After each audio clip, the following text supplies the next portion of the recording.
Nitro went on the air midway through a match with Rick Steiner and Dustin Rhodes already in the ring, similar to the opening segment last week, attempting to refresh the usual format, bringing out CEO Ric Flair a minute in to kick off the opening segment, throwing Rhodes out of the building while booking Cat vs. Storm with Sanders as special referee with Cat's commissioner role on the line, interrupted by Nash taking David Flair hostage to make Rick rebook the show on the spot in a show-long angle.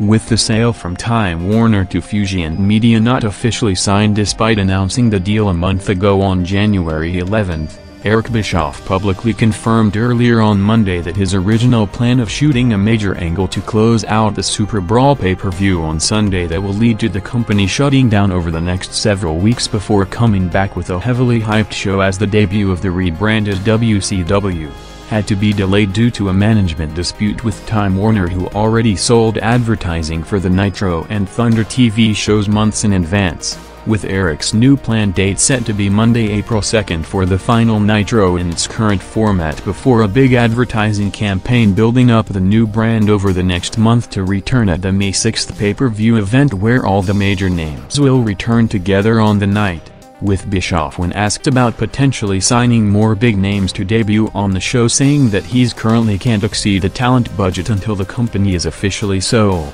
with one of the names being brought up outside of the expected talk of Hogan and Hall, is the recently fired Road Dogg, who was released from the WWF after dealing with substance issues, coming after Billy Gunn in a radio interview during the week said that Road Dogg closed a deal with WCW, which Eric denied, saying that they would only start negotiations after it's clear that he's went through rehab to fix his problem.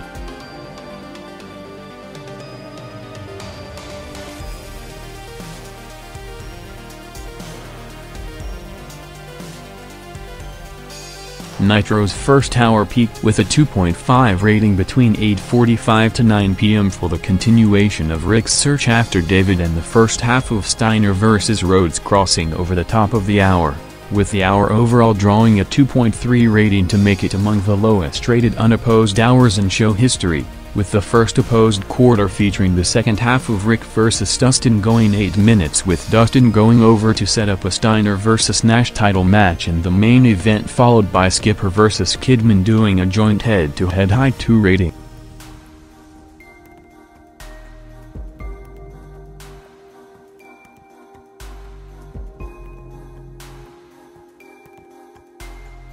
Raw, in its first year out of the USA Network on the usual mid-February week where the show was preempted for the Dog Show, went on the air in its original time slot on TNN to massively outdraw it by a 6.3 to 4 million viewers margin, opening with Triple H out for a promo hyping the main event for tonight, with Vince McMahon booking Rock to represent Hunter and Rikishi to represent Austin, with the winner choosing the stipulation for the Austin Hunter No Way Out pay-per-view match, bringing out Rock for the response, guaranteeing a title win against Kurt Angle at No Way Out before going on to defend it in the WrestleMania main event, followed by Rikishi and Austin coming out to close the first quarter.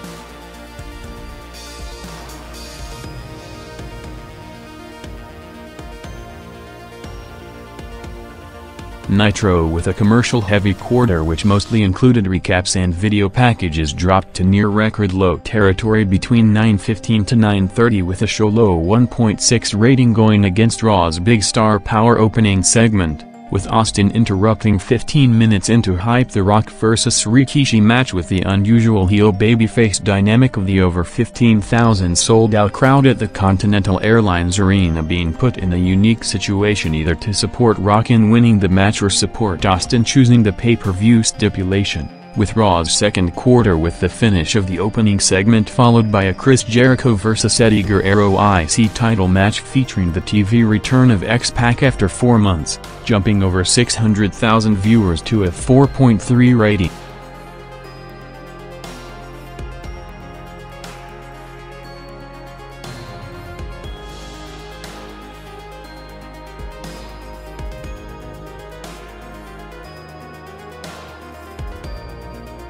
Nitro rebounded slightly for the natural-born Thrillers match, climbing to a 1.7 rating, while Raw picked up to a 4.6 for a Hardys vs Radicals 6-man tag match, and with the expected new WCW ownership looking to make a big impact with major signings on the way to its debut May pay-per-view, along with talks of his WWF contract expiring in the next few months earlier in the year, JR confirmed on Friday that Shawn Michaels signed a new long-term contract with the company, with his TV return expected at any week to build to a major role at the WrestleMania pay-per-view and beyond. As with The Rock vs. Austin main event booked now over 2 years in advance, Michaels at one point was rumored to be Hunter's opponent on the show in the first DX match, with him now said to have an out-of-the-ring role at the event to build to his return program and first match back later in the year.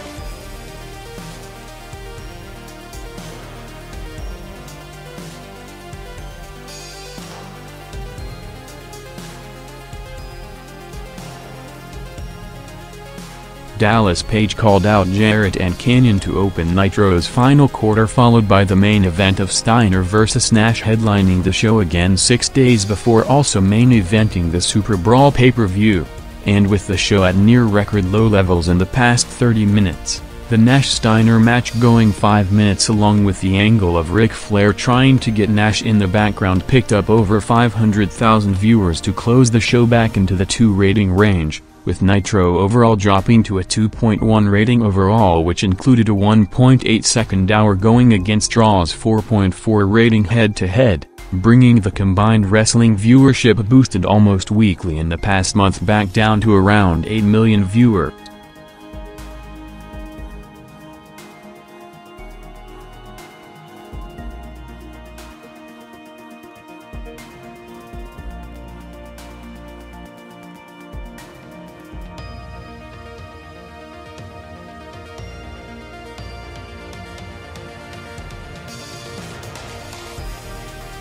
Unlike what became the usual Raw format, with the second top segment or match of the night being placed near the top of the hour to go against the Nitro finish before crossing over 10 p.m. to pick up a big audience unopposed, Raw's Undertaker and Kane vs. Edge and Christian tag match for the #1 contender for the tag titles went fully head-to-head from 9:51 to 58. Seeing it ending in a no contest with a 3-way brawl, with the Dudleys on commentary to pick Raw up to a first-hour high 4.8 rating, with the second hour instead opening in a commercial break followed by a recap of the match in the first unopposed quarter, mostly featuring a Triple H vs. Billy Gunn match going 5 minutes, jumping over 600,000 viewers to a quarter-high 5.2 rating.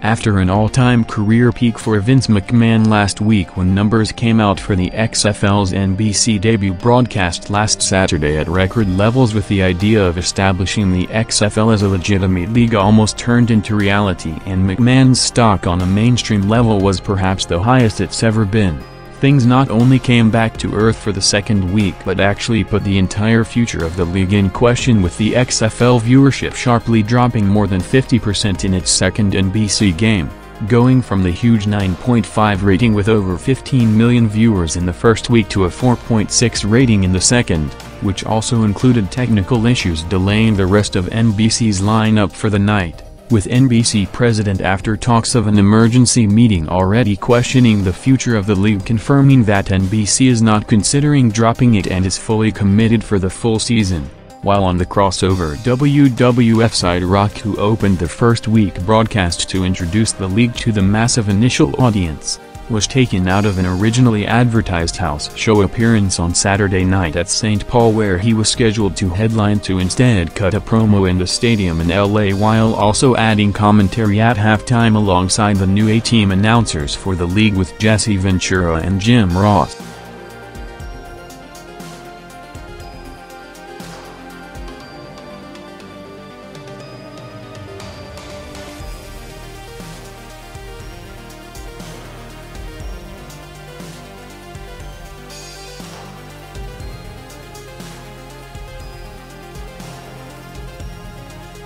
Raw's second hour included a segment with Al Snow dressed as Mankind calling out Vince to reinstate Mick Foley in the start of the build-up to his return, originally planned to be for a McMahon vs. Foley WrestleMania match, along with Kurt Angle teaming with Raven against Big Show and Rios just before the main event, with Rikishi and Rock making their entrances seconds from 11 p.m. to place the full match in the overrun, going 6 minutes with Austin and Hunter at ringside trying to influence the result to end with Rock going over, with the match gaining over 700,000 viewers to a peak 5.3 rating in the 7-minute overrun.